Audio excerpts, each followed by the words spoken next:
Welcome to Safety Chats. Host Jason Stark, Director of Safety at Baldwin Safety and Compliance, shares decades of aviation experience and a passion for safety. Let's get started with this week's Safety Chat.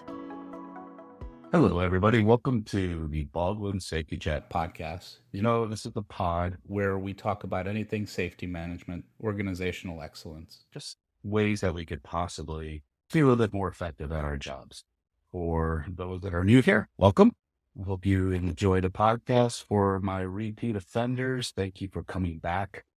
Always great to have you around. And thank you for tuning in. Now, depending on when you're listening to it, at least for me right now, we're getting to that point of the year. We're about to flip from 2023 to 2024. Truth be told, down here in Southeast Texas, it's a little chilly. I don't know where you are, probably relatively chilly. For my friends up north, it's probably a heat wave down here. We are seeing signs that we're heading into the January, February, the coldest part of the year. But with this time of year, a lot of people reflect on what they call resolutions, right? New Year's resolutions. And we've heard all things about them. They're good or they never work. And truth be told, we do see a lot of people that they go in with really good intentions. They maybe hit the resolution pretty hard for a couple of weeks, and then things just kind of fizzle out after that.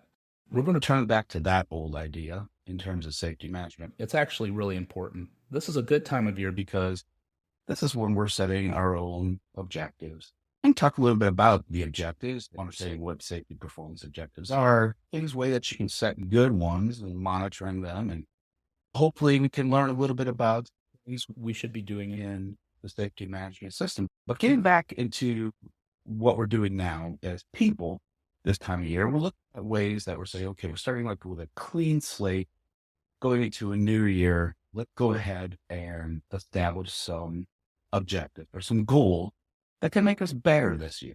And one of them that comes to mind that a lot of people do is like losing weight or getting healthier. That seems to be a very popular one, right?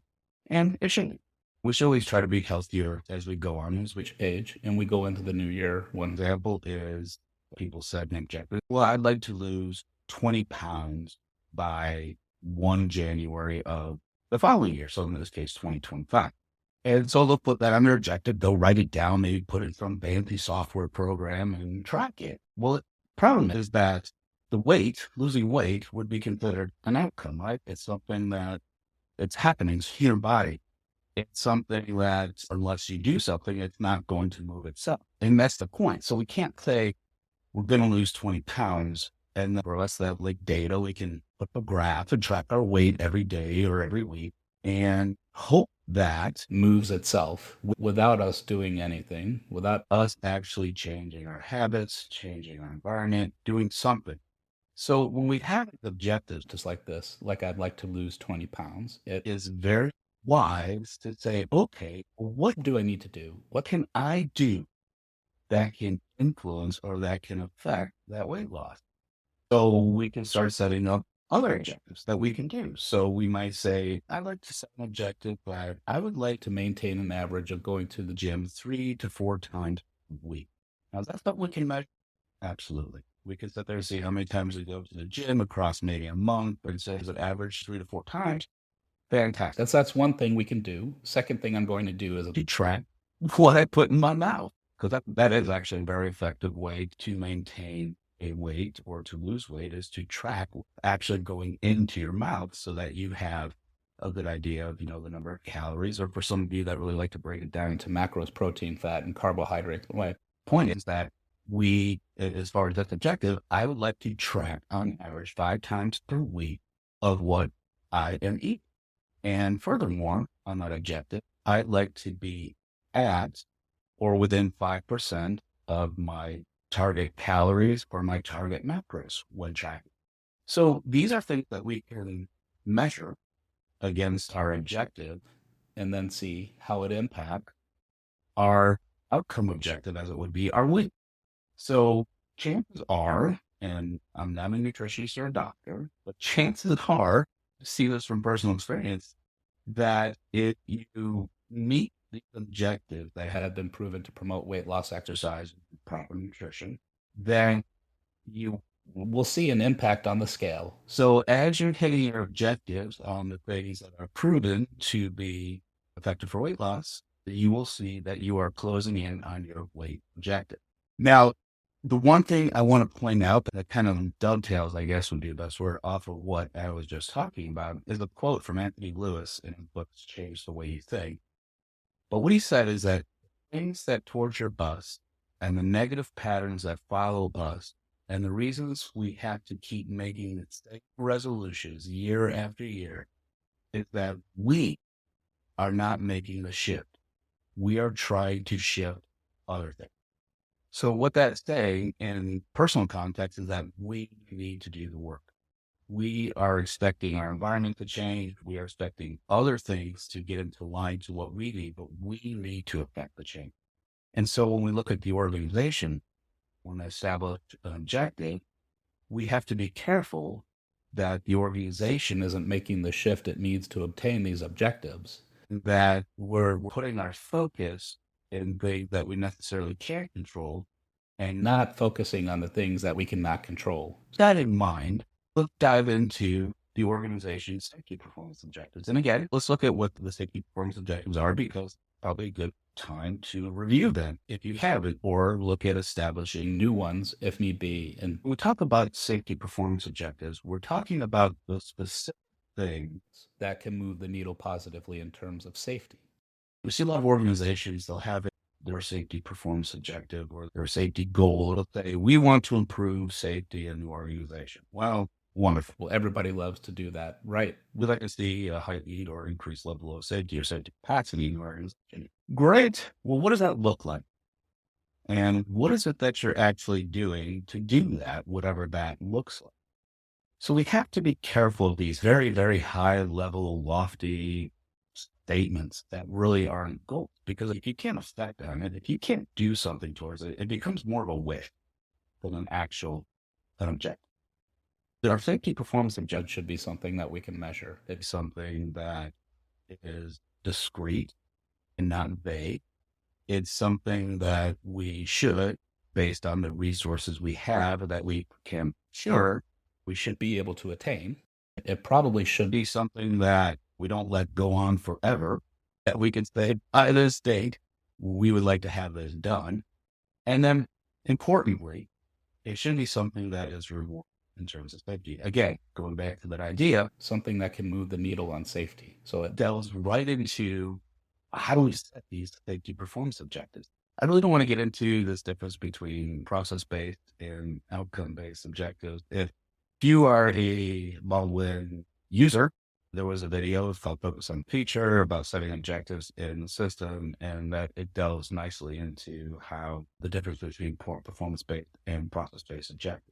But just really quick, when you look at those performance-based objectives, those are the things that the organization can do that can have a positive effect on any outcome. So in the case of our weight example, a performance-based objective would be this idea of tracking macros or tracking calories, or tracking the number of workouts we do per week, or things that we can do that we know are positive and affecting the outcome in a positive way. And outcome-based objectives are just that. They're objectives dealing with an outcome. So in our personal example, outcome is like our weight. Right. That's the outcome of the process of everything we're doing.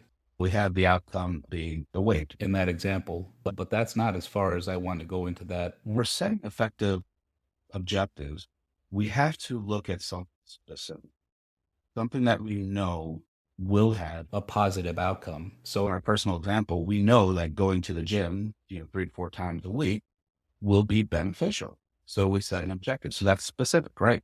So you know where I'm going with this. If you've heard me talk about the same thing, our objectives need to be SMART. And that's an acronym, SMART, or Sierra, Mike, Alpha, Romeo, for those that like the phonetic alphabet, as being has to be specific, something you can measure, something you can attain, but depending on the resources you have that you can prepare. R is, I call it rewarding, something that is really good in terms of safety, and then T is time bound. So you put a time back in, right? We want to develop these SMART objectives, and we want them to be specific, measurable, attainable, rewarding, and then also time bound. So when we say, oh, I want to improve safety in the organization, well, it's really none of those. It's really kind of Kind of specific. What do you mean by improved safety? What does that look like? How do I measure it? Is that attainable? And well, I don't know because I don't know what it is. And the rewarding? Well, yeah, I guess we could argue that it's rewarding to improve safety, but don't know really what it is. And it's certainly not time bound. So we need to set these objectives that are smart. And when setting those objectives, this is the biggest question I have. When setting those objectives, who sets those objectives? Is it you, the safety manager, sitting at your computer as an evil genius, determining what the organization should do to improve? Well, no, not necessarily. This is something that you have to get appropriate stakeholders involved. And this is crucially important. So when we look at things going on, for example, in maintenance, let's say there's an outcome of tools being lost or whatever, or there's ways that they want to improve maintenance, like implementing a FOG program, or implementing a tool control program. These really need to be championed by those functional experts. So like your director of maintenance, your chief of maintenance, it needs to be fostered and carried by that champion in that function. And as such, you, the safety manager, you're there to guide because you'll have the data to say, hey, you know what, buddy? Looks like we got a problem here. So maybe we want to do something about it. Then your maintainer, your functional expert say, yeah, you know what? This is what we can do. And they would be the best person to decide what can be done that the organization has control over to either impact positively an outcome or just improve safety in general. They know. And this is something that you need to be in collaboration with these functional experts to determine what is it that we can establish objectives with. So there's your action step number one. Get with your functional experts for the beginning of the year. Your chief pilots, your director of maintenance, director of cabin crew, your director of dispatch, whoever is a functional expert, and get with them and say, let's move the needle on safety in each of these areas this year. What's something we can do? And it will either be based on, we've been seeing this problem, we'd like to fix this problem, or it'll either be based on, hey, we just think this will really improve safety. It does not matter, but it's something that's moving the needle on safety. Once you have those in hand, then more than likely, well, objectives take resources. Yes, they do, because it's something that has to be attainable. The resources at hand are the resources that can be procured. So guess who you're going to have to talk to next? Well, yes, the people that write the checks, the leadership. And these objectives are best presented at the level of the safety committee. That's the idea of the safety committee. The safety committee is the one that is more strategic. And we're being strategic here. We're saying, look, this is what we want to do, and this is why we want to do it, and these are the resources we're going to need. So do I have your blessing to go forth with this? And the leader, he or she, will say yes or no. And you say, okay, well, what do you need? And you'll go through that whole business process, which is totally cool. They have to be on board. So you have to get the functional experts on board. You have to have them as stakeholders. And then you have to get leadership on board. And importantly, as we get into monitoring these safety objectives, these need to be brought up at every safety committee meeting down the road until that objective is attained. So when you set objectives, we want to implement a tool control program. Means I'm going to use that example again. Every safety committee meeting that you have, whether it be monthly, quarterly, whatever, that's going to be an agenda item saying we're going to review objectives. Okay, here we are with this objectives. Here's the magic line. This is where we want to be. And this takes 100% implementation. This is where we are. And leadership's either going to be happy with the progress so far, or they're not going to be happy. And if they're not happy, they're going to say, well, why? What's stalling this up? And this is your chance to then say, we should notice that we didn't have these resources or these people were not getting on board or whatever it may be. And the benefit is that you're at that level of leadership now on the safety committee that they can do something about it. They can say, okay, well, we'll give you the resources you need, or no, maybe this isn't a good idea, or you know what, I'll talk to this person's manager to get them on board, or whatever that is. But the idea of reviewing these in a safety committee is very important.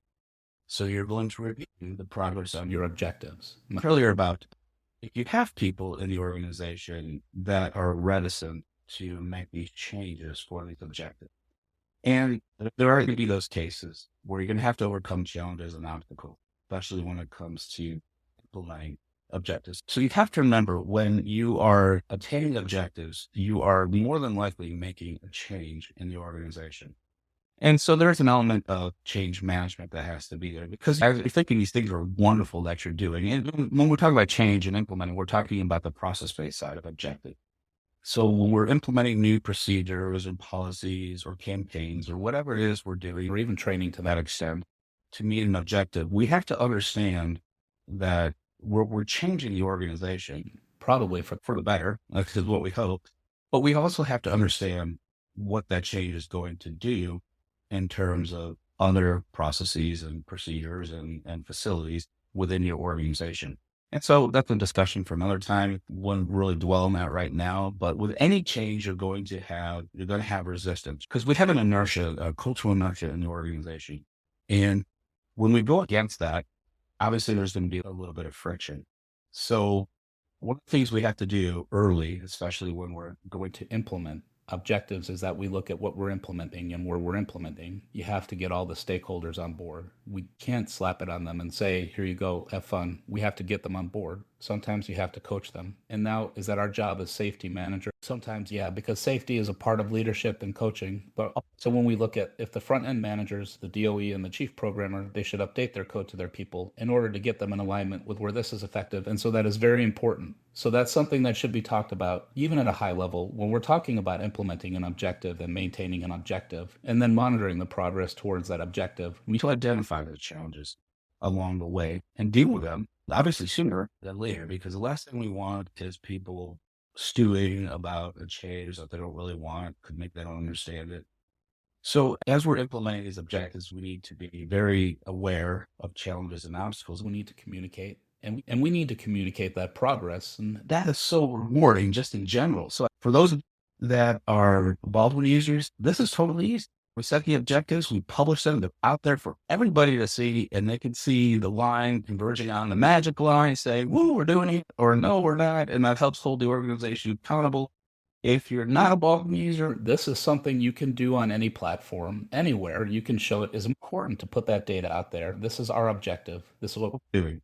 And this is what we want to be. And put it out there for everyone. Everybody can see that really, really garners engagement and support. And a helpful organizational encounter. What do I mean by that? Let's go back to our personal example. What would you do? Or how would you feel if you said, this is what I weigh right now, and this is where I want to be? And you track your progress on Facebook, or you can put it on Twitter for other followers to see. Now, if you probably think twice about going out on that pizza and beer binge for 2 or 3 days, and then having to post your weight again, or go up, and you have to try to explain it to your followers. So it really does help hold your organization together. And as such, we do want to overcome those challenges. And I truly believe that by posting the data, it helps overcome a lot of those challenges. It's not as simple as implementing an objective. That's pretty much it. And so the first thing is that I want you to do for homework, would you please, even in small organizations, talk to your incident people, talk to one of your flight experts, talk to your chief pilots, and say, hey, what is it we want to do this year? How do we want to be better? How do we want to take a step towards excellence? What are some of the things we want to do? And ask them another question too, is there something going on that you're not too happy about? Now, you shouldn't be monitoring risk controls, which is a whole different discussion, but you might want to ask them, hey, is there something going on that you know what you're not happy about, or you're seeing a trend in something that maybe you want to change? Or like I said, as we started with, you just want to do something really cool and make the organization better. So that's step one. Step two then is working with this expert and saying, okay, what does this objective look like? And what can we measure to see that we're making progress? Step three, take it to leadership. So, okay, this is what we want to do. This is why we want to do it, because it'll be totally awesome. It'll help make safety better in the organization. And it will make us take another step towards organizational excellence. We're going to need resources. We're going to need to lay down for our leadership to the resource there to allow for the resources. And that's in the safety policy, right? That they will provide the resources needed to improve safety in the organization. That is one of their commitments. Step 5, cover the progress towards your objective every single safety committee meeting until you make the objective. Once you make the objective, pat yourself on the back. You may still want to monitor if you want, or we can go on to the next one. And then step 6, identify challenges and barriers to set those objectives and implementing those objectives. Coach them through it and help them understand. Communicate. It's probably one of the best things you can do. So 6 steps for you to think about as we go into this next year. This is one that I thought we could just start the year off fresh. We can say we're going to put some good safety objectives in there. We're going to move the needle on safety. And like I said, take another step towards that organizational excellence. So thank you all. Thank you so much for tuning in. I hope this was useful. If you have any questions or something you would like to have talked about out here, shoot me an email or call me or text me. If you like this podcast, please hit that button that's on the screen. But again, thank you all for what you do out there. And I'm really hoping you have a successful, productive, and safe 2024. Stay safe. This podcast is brought to you by Baldwin Safety and Compliance, the leader in safety management for the transportation industry.